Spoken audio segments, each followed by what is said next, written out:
Ang hindi magmahal sa sariling wika, daig pa ang hayop malansang isda.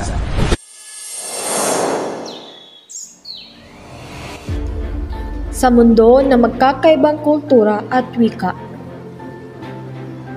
mayroong isang kayamanan na tumutukoy kung sino tayo bilang mga Pilipino.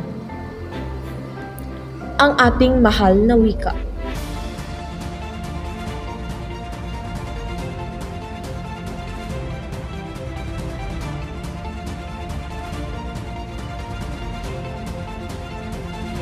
Isang kayamanan na dapat nating protektahan, itaguyod at ipagdiwang. Ngunit, habang tumatagal, unti-unting nawawalan ng layunin ang ating wika kasabay na ang ating kultura sa pamamagitan ng mas magpapahalaga ng sistema at kultura ng mga banyaga. How do you say thank you in Korean? We can say 안녕, How about hello? 감사합니다. How about in numbers? In number, handolset. Karapat-dapat ba tayong tawaging mamamayan ng Pilipinas kung ang wika natin ay tila hindi natin kayang ibigkas?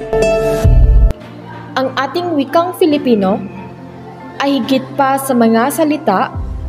Ito ang ating pagkakakilanlan, ating kasaysayan, at ang ating koneksyon sa ating pinagmulan.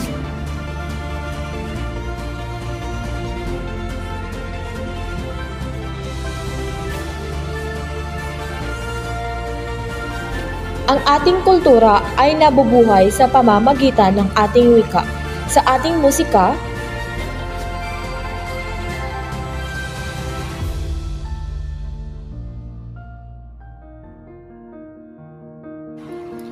sining,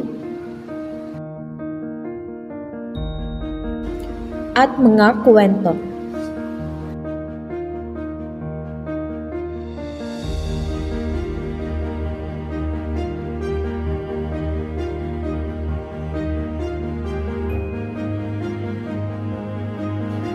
Ngunit, ang isa sa pinakamahalagang bahagi ng paglalakbay na ito ay ang ating mga kabataan.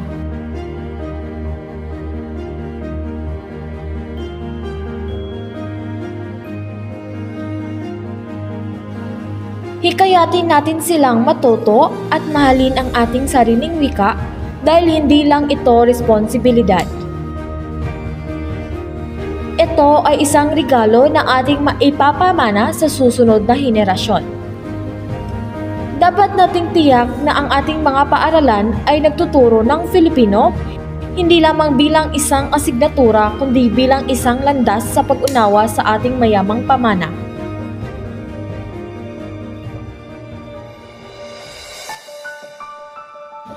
Sama-sama, masisiguro natin ang ating wika ay mananatiling tanglaw ng ating kultura at pamana.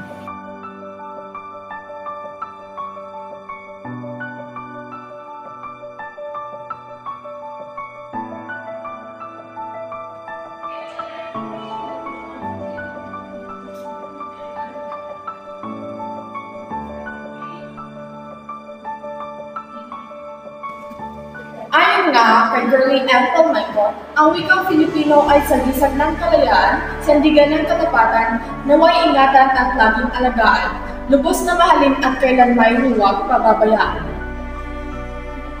Ikaw? Ikaw? Ikaw? Ikaw? Maaari mo bang mahalin ng buong buo ang wikang Filipino?